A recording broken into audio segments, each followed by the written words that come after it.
وَلَقَدْ أَنزَلْنَا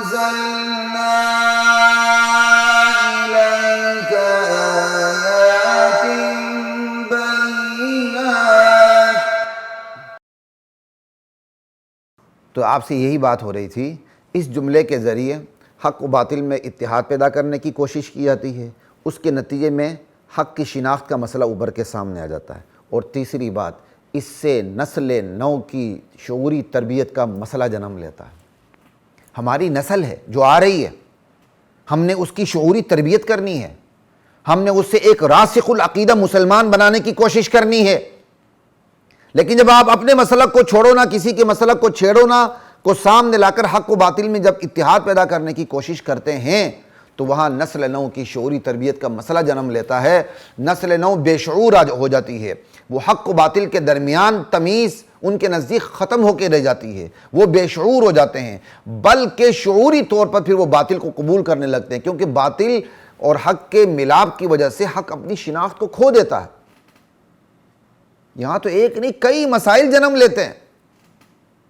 پھر یہی جملہ اپنے مسلک کو چھوڑو نہ، کسی کے مسلک کو چھیڑو نہ، اقتدار پرستوں کا، دولت پرستوں کا، ہوس پرستوں کا، خوشامد پرستوں کا، فرقہ پرستوں کا کارگر ہتھیار ہے۔ آپ حیران ہوں گے فرقہ پرستوں کا کارگر ہتھیار کیسے ہوا؟ بالکل جی، فرقہ پرستوں کا کارگر ہتھیار ہے۔ فرقہ پرست جو ہوتے ہیں وہ اپنے باطل کو تقویت پہنچانے کے لیے حق کے ساتھ اتحاد کرنے کی کوشش کرتے ہیں تاکہ ہم اپنے باطل کو پھیلائیں، حق بالکل آگے سے بولے ہی نہ۔ لا الہ الا اللہ۔ تو اس ساری بحث کا خلاصہ یہی نکلا کہ اس جملے کی شدت کے ساتھ تردید ہونی چاہیے، اس جملے کی شدت کے ساتھ حوصلہ شکنی ہونی چاہیے کہ یہ جملہ بھائی غلط ہے، اپنے مسلک کو چھوڑو نہ، کسی کے مسلک کو چھیڑو نہ، یہ جملہ غلط ہے۔ ہاں ایک مفہوم اس کا درست ہے، لیکن اس درست مفہوم کی طرف کوئی آنے کے لیے تیار نہیں ہے۔ آپ ارباب اقتدار کو دیکھ لیں، وہ آج بھی صحابہ پر تبرہ کرنے والوں کو اور صحابہ کے گن گانوں والوں کو ایک ہی میز میں بٹھا کے اتحادی فارمولہ پیش کرتے ہیں، اور ساتھ بعض علماء باقاعدہ تبصرے کرتے ہیں اپنے مسلک کو چھوڑو نہ، دوسرے کے مسلک کو چھیڑو نہ کا یہ سنہرا قول ہے۔ اس سنہرے قول کی امبریلا کے نیچے اتحاد ہو رہا ہے۔ لکھ لعنت ایسے اتحاد کے اوپر۔ اور صحابہ پر تبرہ کرنے والے اتنے غیرت مند ہیں اپنے نظریات کے اندر کہ وہ صحابہ کا دفاع کرنے والوں کے ساتھ بیٹھنے کے لیے تیار ہی نہیں۔ وہ کہتے ہیں نہیں یہ دہشت گرد ہیں، ہم دہشت گردوں کے ساتھ بیٹھنے کو تیار ہی نہیں ہیں۔ یہ خناس، یہ زندیق، یہ مرتد اور صحابہ پر گالیاں دینے والے یہ کافر لوگ صحابہ کی تعریف اور صحابہ کا دفاع کرنے والوں کے ساتھ بیٹھنے کو تیار نہیں، دہشت گرد کہتے ہوئے۔ اور ہمارا اہل اقتدار طبقہ صحابہ کا دفاع کرنے والوں کو بٹھاتا ہے، صحابہ پر ایمان لانے والوں کو بٹھاتا ہے، صحابہ کے گالیاں دینے والوں کے ساتھ ان کا اتحاد پیدا کرتا ہے، اپنے مسلک کو چھوڑو نہ، دوسرے کے مسلک کو چھیڑو نہ کی امبریلا کے نیچے۔ انا للہ و انا الیہ راجعون ثم انا للہ و انا الیہ راجعون۔ اس جملے کے تین مفہوم، دو مفہوم غلط، ایک مفہوم درست مفہوم کی طرف کوئی نہیں آتا، سارے کے سارے غلط مفہوم کی طرف جا رہے ہیں۔ لہٰذا سد ذریعہ کے طور پر جو اصول فقہ کا ایک بہت بڑا اصول ہے، سد ذریعہ کے طور پر اس جملے کی حوصلہ شکنی ہونی چاہیے۔ ٹھیک ہے اس کا اپنا ایک مفہوم درست ہے، لیکن اس کے دو مفہوم، اس سے زائد مفہوم اس کے غلط ہیں۔ اس کا نفع تھوڑا ہے، اس کے نقصانات زیادہ ہیں۔ جیسے شراب ہے، قرآن تو شراب کے منافع کا بھی انکار نہیں کرتا، قرآن تو جوئے کی نفع مندی کا بھی انکار نہیں کرتا۔ قرآن کہتا فائدہ ہے اس میں، لیکن اس فائدہ سے نقصانات زیادہ ہیں، لہٰذا قرآن پورے شراب کے وجود کی جڑ اکھیڑ کے رکھ دیتا ہے کہ یہ حرام ہے۔ جیسے یسألونک عن الخمر والمیسر، یہ آپ سے شراب اور جوئے کے متعلق میرے نبی پوچھتے ہیں، قل فیہما اسم کبیر، میرے نبی آپ بتا دیں اس میں گناہ کبیرہ ہے شراب اور جوئے میں، واسمہما قل فیہما اسم کبیر ومنافع للناس، اس شراب میں جوئے میں لوگوں کے فائدے بھی ہیں۔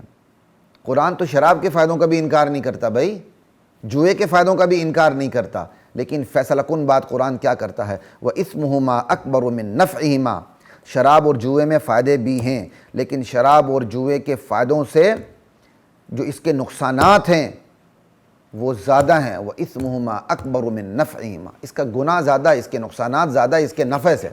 بالکل اسی طرح اپنے مسلک کو چھوڑو نہ، کسی کے مسلک کو چھیڑو نہ، اس کا درست مفہوم بھی ہے، اس کا غلط مفہوم بھی ہے، اس کا فائدہ بھی ہے، اس کے نقصانات بھی ہیں، لیکن اس کے فائدے سے اس کے نقصانات زیادہ ہیں، اس کے درست مفہوم سے اس کے غلط مفاہیم زیادہ ہیں، اس کے درست مفہوم پر اس کے غلط مفہوم کا غلبہ ہے۔ لہٰذا اس چیز کو دیکھتے ہوئے علماء کو اس جملے کا انکار کرنا چاہیے، نہ کہ اس امبریلا کے نیچے کھڑے ہو جانا چاہیے اور حق و باطل کے درمیان شناخت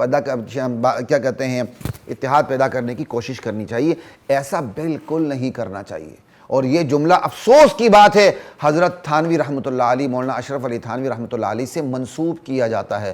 مجھے تحقیق نہیں کہ یہ حضرت تھانوی کا قول ہے کہ نہیں، لیکن حضرت تھانوی جیسے راسخ العقیدہ مسلمان، ان سے یہ توقع بھی نہیں کہ وہ اس کا غلط مفہوم لیں۔ انہوں نے اگر اس کا مفہوم لیا ہوگا تو حسن ظن نہیں، یقین کی حد تک میرا حسن ظن ہے کہ انہوں نے اس کا صحیح مفہوم لیا ہوگا کہ بھائی اجتہادی مسائل میں آپ نے اپنے حق، اپنے مسلک کو چھوڑنا نہیں، اجتہادی مسائل میں آپ نے دوسرے کے مسلک کو چھیڑنا نہیں۔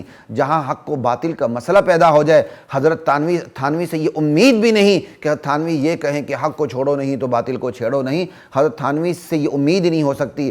جس طرح حضرت تھانوی سے اس جملے کے غلط مفہوم لینے کی توقع نہیں، خدا لا یزال کی قسم، بالکل اسی طرح آج کی سہولت پسند عوام سے، مداہن علماء سے اور ارباب اقتدار سے اس جملے کا درست مفہوم لینے کی بھی کوئی توقع نہیں۔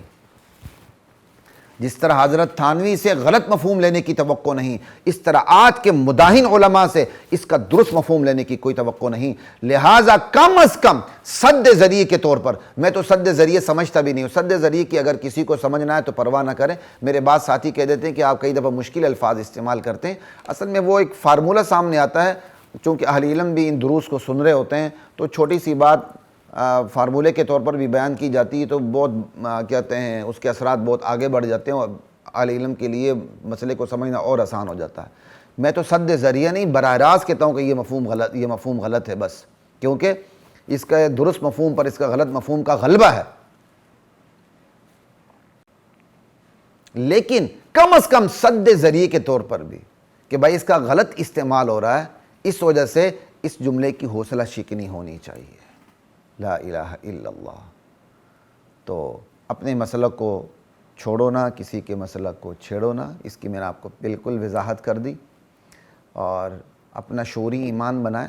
حق و باطل کے درمیان اتحاد قائم نہیں ہو سکتا۔ حق و باطل کے درمیان اتحاد کی کوشش ایسی ہی ہے جیسے پاکی اور ناپاکی کے درمیان اتحاد کی کوشش۔ حق و باطل کے درمیان اتحاد کی کوشش ایسی ہی ہے جیسے شراب اور دودھ کے درمیان اتحاد کی کوشش۔ حق و باطل کے درمیان اتحاد کی کوشش یہی ہے جیسے گوبر اور نجاست اور غلاظت اور دودھ کے درمیان آپ اتحاد پیدا کرنے کی، پیشاب کے درمیان آپ اتحاد پیدا کرنے کی کوشش کرتے ہیں۔ یہ کوشش ہمیشہ ناکام رہے گی، اور اسی ناکام کوششوں سے ہمارے نسل نو کی شعوری تربیت کا مسئلہ جنم لیتا ہے۔ انہی ناکام کوششوں سے حق و باطل کی شناخت کا مسئلہ پیش آتا ہے۔ انبیاء کا نزول اس لیے نہیں ہوا کہ حق و باطل کی شناخت کا مسئلہ جنم لے، کتابیں اوپر سے اس لیے اتری نہیں کہ حق و باطل کی شناخت کا مسئلہ پیش آئے، دنیا کی تخلیق اس لیے ہوئی ہے، انبیاء کا نزول اس لیے ہوا ہے، آسمانی کتابیں اتری ہیں تو اتری اس لیے ہیں، حق و باطل بالکل واضح طور پر دائیں بائیں ہو جائیں، حق دائیں طرف باطل بائیں طرف، لوگوں کو پتہ چل جائے حق کیا ہے باطل کیا ہے۔ وَقُلْ جَاءَ الْحَقُّ وَزَهَقَ الْبَاطِلُ إِنَّ الْبَاطِلَ كَانَ زَهُوقًا۔ لہٰذا میری آپ تمام سننے والوں سے یہ گزارش ہے کہ آپ نہ صرف اپنا ایمان بنائیں کہ یہ جملہ غلط ہے، بلکہ اس کو آگے بھی پہنچائیں۔ اگر کوئی عالم، مداہن عالم اس جملے کو استعمال کرتا ہے تو اس کو درست کرنے کی کوشش کریں، اسے اپنی جگہ اچھی طرح شعوری طور پر سمجھائیں، مولانا آپ یہ غلط کہہ رہے ہیں۔ اگر کوئی عالم اس کا صحیح مطلب بیان کرتا ہے اور پھر یہ بیان کرتا ہے، اس کو بھی سمجھائیں، مولانا آپ مطلب صحیح بیان کر رہے ہیں، لیکن معاشرے کے اندر اس کے غلط مطلب کا غلبہ ہے، لہٰذا اس کا آپ درست مفہوم بھی بیان نہ کریں بلکہ سرے سے اس جملے کا انکار کر دیں۔ اللہ مجھے اور آپ کو بھی ایمان کی سمجھ عطا فرمائے، ایمان کا فہم نصیب فرمائے، ایمان کے حوالے سے اللہ مجھے اور آپ کو حکمت اور وزڈم نصیب فرمائے، اور ایمان کی غیرت اور حمیت نصیب فرمائے۔ اللہ مجھے بھی اس پر عمل کی توفیق دے، اللہ آپ کو بھی اس پر عمل کی توفیق دے۔ اپنے میزبان خلیق الرحمن کو اجازت دیجیے۔ السلام علیکم ورحمۃ اللہ وبرکاتہ۔ وَلَقَدْ أَنزَلْنَا